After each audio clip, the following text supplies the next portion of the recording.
আচ্ছা, আমরা এখন ৮ নম্বরটা করব। ৮ নম্বরে কী বলছি লক্ষ্য করো।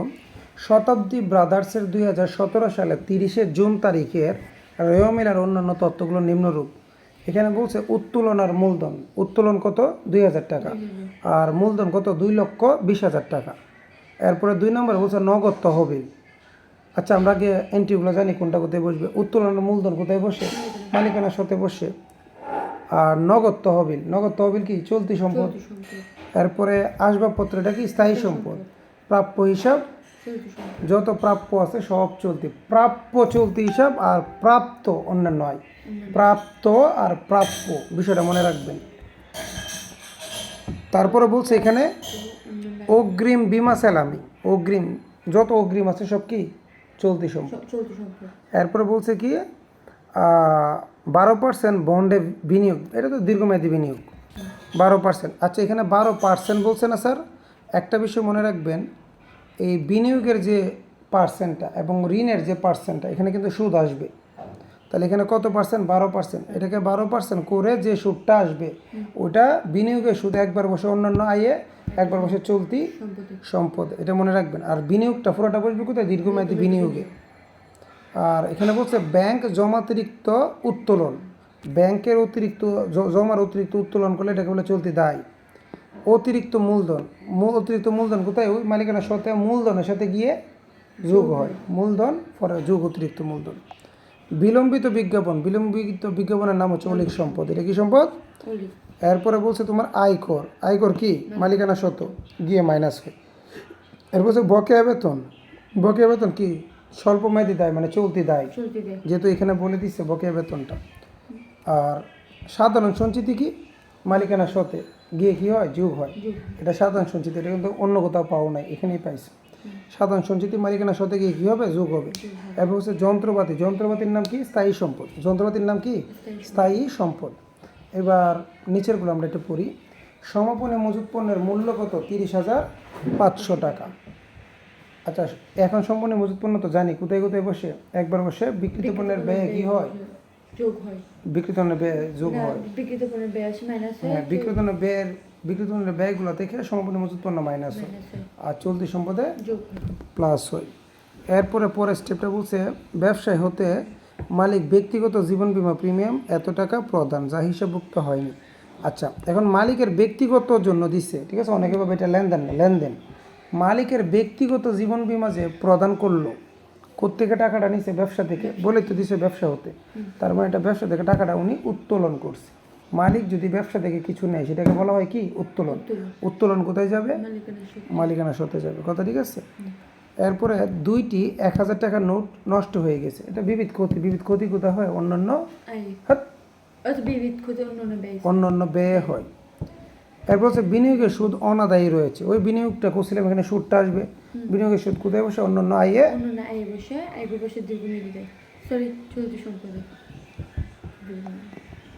এরপর কি বলছে? উপযুক্ত তথ্য হতে মোট চলতি দায়ের পরিমাণ। চলতি দায় ওই যে আর্থিক অবস্থার বিবরণীর দীর্ঘমেয়াদী দায়ের পরে চলতি দায়। তাহলে চলতি দায় কোনগুলো হবে দেখো। প্রথমত উপরে কি কি ছিল? ব্যাংক জমার অতিরিক্ত, ঠিক আছে? দেখে দেখে বললে তো হবে না। ব্যাংক জমার অতিরিক্ত উত্তোলন, আমরা জানি ব্যাংক জমা অতিরিক্তটা সবসময় চলতি দায়ে হয়। আরটা হচ্ছে বকেয়া বেতন। বক্সে দেখো বকেয়া বেতন, তো আমরা তো জানি বকেয়া বেতন সবসময় কি হয়? পরিচালন ব্যয় হয়তো কি? যুগ। আর আর্থিক অবস্থা বিবৃতি কি হয়? চলতি দায়ে হয়। চলতি দায়ে গিয়ে বসে। কিসের মাইনাস? আন্দাজে বলে। আর কিছু আছে চলতি দায়ে? আর কিছু নাই। দেখে বলি, পুরোটা পড়ে তারপর বলার ট্রাই করবো। বলছে নিট মুনাফা 40,500 টাকা ধরে মালিকানা শত বের করো। তাহলে মালিকানা শতের ঘরটা আমরা জানি না। মালিকানা শতে সর্বপ্রথম কি? মূলধন। তো মূলধন তো আছে এখানে। মূলধন কত টাকা? মূলধন হচ্ছে 2,20,000 টাকা। তো মূলধনের সাথে পরে কি হবে? ওই যেখানে অতিরিক্ত মূলধন আছে, অতিরিক্ত মূলধনটা কি হবে? যোগ। মূলধন যোগ অতিরিক্ত মূলধন। এরপরে যোগ কি করতে হয়? নিট মুনাফা বা নিট ক্ষতি হইলে মাইনাস। তাহলে এখানে কি বলছে? নিট মুনাফা বলছে না? 40,500। তাহলে এইটাও কি ওই মূলধনের সাথে কি হবে? যোগ হবে। এরপরে বাদ দেওয়া শুরু করবো। কি? উত্তোলন বাদ দিব, জীবন বীমা বাদ দিব, আয়কর বাদ দিব, দিয়ে যেটা থাকবে সেটাই কি? মালিকানা শত। এবার যদি আমরা দেখি আনসারটার দিকে তাকাও, যে মূলধনের সাথে অতিরিক্ত মূলধন যোগ হবে, নিট লাভটা গিয়ে যোগ হবে, উত্তোলন মাইনাস হবে। উত্তোলন কিভাবে করছিল? এক উত্তোলন করছিল নগদ, নগদ ওই নগদ টাকা যেটা নিছে এটাই মাইনাস। আয়কর গিয়ে কি হয়? মাইনাস হয়। জীবন বীমা প্রিমিয়াম কি হবে এটা? জীবন বীমা প্রিমিয়াম কই ছিল? ওইখানে বক্সে দেখো তো।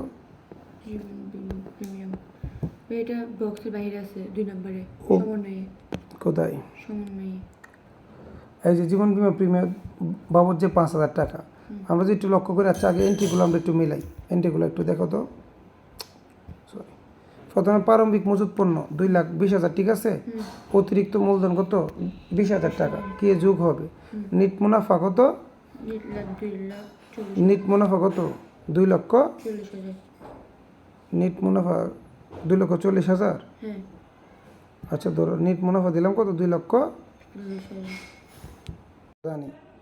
ধরো তাহলে মূলধন হচ্ছে 2,20,000, অতিরিক্ত মূলধন হচ্ছে 20,000, 2,40,000।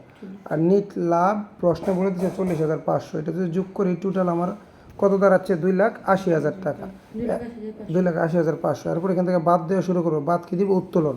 উত্তোলন কি করছে? নগদে উত্তোলন করছে কত টাকা? 2,000 টাকা। 2,000 টাকা কোথায় দেখো তো বক্সে, কোথায় নগদে উত্তোলন করছে 2,000 টাকা?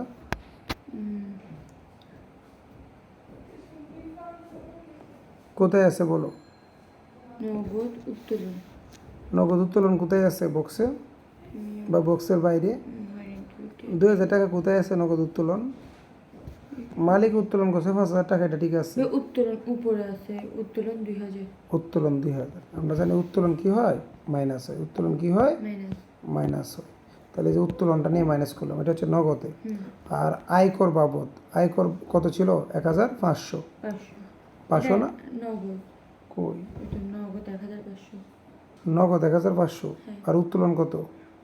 আপনার উত্তোলন উত্তোলন 2,000। 2,000 টাকা আর নগদ কত? 1,500। 500 আচ্ছা ঠিক আছে। আর আয়কর কত? 5,000 আয়কর হচ্ছে 5,000 আয়কর 5,000 কিভাবে হয়? এগুলা মানে সবগুলাই উত্তোলন, বাদ উত্তোলন। উত্তোলনে যে নগদ যেটা আসছিল, সরি, এই যে নগদ যেটা ছিল, নগদ এটা উত্তোলন 2,000 টাকা। আয়কর যেটা, এটাও এক প্রকার কি? উত্তোলন। এখানে একসাথে লিখছে আর কি, উত্তোলন। কথা ঠিক আছে? তাহলে আয়কর এটা এক প্রকার কি? উত্তোলন। কত? 1,500। জীবন বীমা প্রিমিয়াম যেটা সমন্বয়ে বলছে মালিক নিজে নিজে নিচ্ছে, তাহলে এটাও কি? উত্তোলন। তাহলে উত্তোলনগুলো টোটাল কত? উত্তোলন 8,500। তো যদি ওই যে একটু মূলধন আর নিট মুনাফা যোগ করার পরে যেটা আসছিল, ওখান থেকে যদি উত্তোলনটা বাদ দিই, সবগুলোর একসাথে বলতেছে আর কি উত্তোলন। বাদ দিলে কত? 2,72,000 টাকা। আর এটা মনে রাখবা কিন্তু সাধারণ সঞ্চিতি, এটা কিন্তু কুরিন না। সাধারণ সঞ্চিতি কি হয়? মালিকানা সতে গিয়ে কি হয়? যোগ হয়। ঠিক আছে, এটা আমরা বক্স মুখস্থ করার সময় আমরা শিখেছিলাম। ওকে। আচ্ছা, তারপরে বলছে কি? হিসাবকালের শেষ তারিখে আর্থিক অবস্থার বিবরণীতে মোট সম্পদের পরিমাণ কত? মানে আর্থিক অবস্থার বিবরণী করতে বলছে, করো। প্রথমে স্থায়ী সম্পদে যাই। প্রথমে কোথায় যাব? স্থায়ী সম্পদে 1 নম্বরে যেটা আসবে সেটা হচ্ছে আসবাবপত্র। দ্বিতীয়ত আসবে কি? যন্ত্রপাতি। দেখি তো আমরা একটু ওখানে আসবাবপত্র কত টাকা ছিল? আসবাবপত্র মেবি কত ছিল? 18,000। হ্যাঁ 18,000। আসবাবপত্রের সাথে কোনো কথা আছে বক্সের ভিতরে বা বাইরে? না কোন আসবাবপত্র থেকে কোনো পুঞ্জীভূত অবশ্যই বাদ যাবে না। আচ্ছা, তাহলে আসবাবপত্র যা আছে তাই বসে যাবে। আর কোনটা কোনটা আছে? আর আছে যন্ত্রপাতি। আর একটা অস্থায়ী সম্পদ। তাহলে যন্ত্রপাতি কত? 30,000 টাকা। এখানে কোনো অবশ্যই বাদ দেওয়ার কিছু আছে? কিছু নাই। তাহলে গড়ে কত আমার? আর এটার সাথে নিচে কোনো কথা নাই, ঠিক আছে। তাহলে এখানে অবশ্যই বাদ যাবে না। তাহলে স্থায়ী সম্পদ এগুলো সবগুলো বসে দেবে। তাহলে স্থায়ী সম্পদ কত? 18,000 আর 30,000, টোটাল কত? 48,000 টাকা স্থায়ী সম্পদ। এরপর আর্থিক বিবরণীর পরের স্টেপটার নাম কি? প্রথম স্টেপ হচ্ছে স্থায়ী সম্পদ, পরের স্টেপটার নাম হচ্ছে চলতি সম্পদ দীর্ঘমেয়াদী বিনিয়োগ। দীর্ঘমেয়াদী বিনিয়োগ আছে নাকি নাই? আছে আছে। কত? 12% 12। ওই তো যেটা আছে পুরোটাই এক কথা। দীর্ঘমেয়াদী বিনিয়োগ 12%। বন্ডে বিনিয়োগ কত? 2 লক্ষ টাকা। এখন দীর্ঘমেয়াদী বিনিয়োগও শেষ। পরের স্টেপের নাম কি? চলতি সম্পদ চলতি সম্পদ। তাই চলতি সম্পদে যদি যাই, চলতি সম্পদ কোনগুলো ছিল আমরা একটু ওইখানে দেখি। প্রথমত নগদ তহবিল যেটা, এটা কি? চলতি সম্পদ। প্রাপ্য যেটা চলতি সম্পদ। অগ্রিম বীমা যেটা চলতি সম্পদ হবে। এরপরে যে বিনিয়োগ টিকেছে, বিনিয়োগের যে সুদটা, এটা কি হবে? চলতি সম্পদ। মনে রাখবেন কোনটা কোনটা আসবে, আগে আমরা দাগাই। এরপর আর আছে কোনটা? এখানে আর একটাও নাই। সমন্বয় আছে সমাপনী মজুত পণ্য, এটা চলতি সম্পদ, তাই না? এরপরে আর যদি যাই আমরা, ও আর নাই, এখানে আর কিছু নাই, এগুলো হবে চলতি সম্পদ। চলেন এবার আমরা আনসার দেখি। আনসার একটা একটা করে মিলাও। প্রথমত হচ্ছে নগদ তহবিল কত টাকা? নগদ তহবিলটা হবে চলতি সম্পদ। আর ও আচ্ছা সরি, বিবিধ যে ক্ষতিটা ছিল এটা নগদ থেকে বাদ দিতে হবে, কারণ নগদ তো আমি ধরে রাখছি যে আমার কাছে নগদ টাকা আছে কত 13,000 টাকা, এটা আমার একটা সম্পদ, চলতি সম্পদ। কিন্তু দুইটা টাকা তো, দুইটা 1,000 টাকা নোট তো চুরি হয়ে গেছে, তাহলে কি আমার নগদ এখন কি 13,000 টাকা আছে? কমছে তুমি হিসাব করে রাখছো যে আমার নগদ সম্পত্তি আছে কত 13,000 টাকা। 13,000 টাকা। তো নিচে তো যা নিচে গিয়ে বলে ফেলছে না যে তোমার দুইটা 1,000 টাকার নোট কমে গেছে, তার মানে কি হয়েছে? তাহলে তাহলে চলতি সম্পদ আর 13,000 থাকবে না। থাকবে আর যে দুইটা যেটা কম সেটা তো বিবিধ ক্ষতি হিসেবে বিষয়টা বিবরণী থাকলে ওখানে লিখতাম, দেখতাম কিন্তু চলতি সম্পদ লেখার সময় এখন তো আমরা 13,000 টাকা নাই, তাহলে নগদ যে 13,000 টাকা লিখছি, নগদ দুইটা 1,000 টাকা নোট কমে গেছে, মানে কত থাকবে? 11,000 টাকা থাকবে। কত টাকা থাকবে? 11,000। এরপরে যেটা বলছে বাদ, উত্তোলন, আমাদের কোত্থেকে উত্তোলনটা কোত্থেকে? আচ্ছা উত্তোলনটা কীভাবে করছে? মালিক নগদ উত্তোলন করছে না, তো আমার হাতে নগদ টাকাই ছিল কত 13,000 টাকা, এখান থেকে মালিক যে উত্তোলন করছে আরও টাকা কমছে না? কমছে কি না? এটাও এখান থেকে মাইনাস করতে হবে। তার মানে দেখো নগদ বের করার কিন্তু অনেকগুলো এন্ট্রি পেয়ে গেছি আমরা দেনাদারের মতো। নগদ টাকা বের করতে গেলে আমরা কি করব? টাকা বের করতে গেলে আমি দেখবো নগদ কতটুকু আছে। প্রথমে নগদ আমার হাতে ছিল 13,000 টাকা, 13,000 টাকা, দুইটা 1,000 টাকা চুরি হয়েছে, তাহলে আছে কত 11,000 টাকা। 11,000 টাকা আবার মালিকে যে উত্তোলন করছিল কিভাবে নিছিল? নগদ তো নিছিল, ওইখান থেকে নগদটা কমতে হবে। মাইনাস কথা ঠিক আছে? তাহলে মাইনাস হইলে কত টাকা? 6,000 টাকা থাকে। তাহলে আমার নগদ সম্পদের পরিমাণ কত? 6,000 টাকা। আর প্রাপ্য যত প্রকার প্রাপ্য আছে এটা কি? চলতি সম্পদ, 10,000 টাকা। অগ্রিম বিমা সেলামে কি? সম্পদ। আর বিনিয়োগের সুদ কত? আচ্ছা এখানে একটু প্যাচ আছে, বিনিয়োগটা আমরা একটু দেখে আসি তো, চলো। বিনিয়োগের 12% আছে না, 12% করো তো বিনিয়োগকে, ক্যালকুলেটর নাও। বক্সের ভিতরে যে এন্ট্রিগুলো থাকে এগুলো সবসময় 1 বছরের জন্য। আর এইভাবে যখন আমরা বিনিয়োগ এত পার্সেন্ট বা ঋণ এত পার্সেন্ট, এটা যে সুদটা আসবে এটা মূলত 1 বছরের সুদ। কয় বছরের সুদ? তাহলে আমার এখানে যদি আমরা দেখি যে বিনিয়োগ কত টাকা ছিল? 2 লক্ষ টাকা না, তো আমরা মনে করো 2 লক্ষ টাকা আমরা লিখলাম, তো 2 লক্ষ টাকাকে যদি আমরা কত পার্সেন্ট করি? 12% যদি আমরা করি, সরি দাঁড়াও একটু লিখে নিই, 2 লক্ষ টাকা, ঠিক আছে, 2 লক্ষ গুণ 12%, তাহলে আমার টাকা আসতেছে 24,000 টাকা। কত টাকা আসতেছে? 24,000। এই যে 24,000 টাকা যেটা সুদ, এটা ঋণের হোক বা বিনিয়োগের হোক, এটা হচ্ছে কি কয় মাসের জন্য? 1 বছর 1 বছর মানে কয় মাস? 12 মাসের জন্য। মাসের জন্য। তো আমি পুরোটাই লিখতাম, কিন্তু আমার একটু এখানে ভেজাল আছে কি, এই কারণে তারিখগুলো ভালোভাবে দেখতে হয়। এখানে তো 1/1/17 তো দেওয়া, মানে 17 সালের আমার হিসাবটা ক্লোজও করছি 17 সালে, কিন্তু আমি যেহেতু বিনিয়োগ করছি কত 1 তারিখে, জানুয়ারির 1 তারিখে, তার মানে যদি এটা ডিসেম্বরের 31 তারিখ গিয়ে শেষ হইতো তাহলে পুরো 1 বছরের সুদ হইতো, কিন্তু আমি হিসাবটা ক্লোজ করে দিছি জুনে। তাহলে কি মনে করো তোমার কাছে আমি টাকা ইনভেস্ট করছি 1 বছরের জন্য, 12% সুদ দিবা। এখন জানুয়ারি মাসে তোমাকে টাকা দিয়ে আমি জুন মাসে বলছি আমার টাকা দিয়ে দাও, তুমি কি আমাকে 1 বছরের সুদ দিবা নাকি জুন মাস পর্যন্ত সুদ দিবা? তাহলে জুন মাস পর্যন্ত মানে কয় মাস? 6 মাস। তাহলে এটা 12 মাসের সুদ না? আমাকে আগে জানতে হবে 1 মাসের সুদ কত। 12 দিয়ে যদি ভাগ করি 1 মাসের সুদ কত আসে? 2,000 টাকা। 1 মাসে কত আসে? 2,000 টাকা। তাহলে আমাকে সুদ দিবে কত? 6 মাসে কত? 6 দুগুণ 12,000 টাকা। আমি কি বুঝাইতে পারছি স্যার? মানে সুদ তো কেউ আর সুদের কথা ঠিক আছে 1 বছরে, ধর আমি ব্যাংক থেকে টাকা নিয়ে আসলাম, তো আমি বললাম যে আপনার থেকে যে আমি 2 লাখ টাকা নিচ্ছি, ব্যাংকওয়ালারে বললাম কত টাকা করে সুদ দিতে হবে, উনি আমার বললো 12% বছরে। চলে আসলাম, তো এখন আমি 6 মাস পরে গিয়ে বলছি নেন আপনার টাকা নিয়ে নেন সুদে আসলে, তো ওনার টাকা তো আমি রাখছি কত? 6 মাস। ওনাকে কি আমি 1 বছরে সুদ দিব? তো এই কারণে তারিখগুলো একটু লক্ষ্য করবো যে বিনিয়োগটা কত তারিখে করছে, এটা জানুয়ারি 1 তারিখে, তো 1 তারিখ থেকে হিসাবটা ক্লোজ হয়েছে কোথায়? 30শে জুন, মানে 6 মাসের ভিতরে হিসাবটা ক্লোজ হয়ে গিয়েছে, ঠিক আছে। এরপরে আমাকে বলছে বিলম্বিত বিজ্ঞাপন ছিল। আচ্ছা সরি, আগে আমরা কি করছিলাম ওইখানে?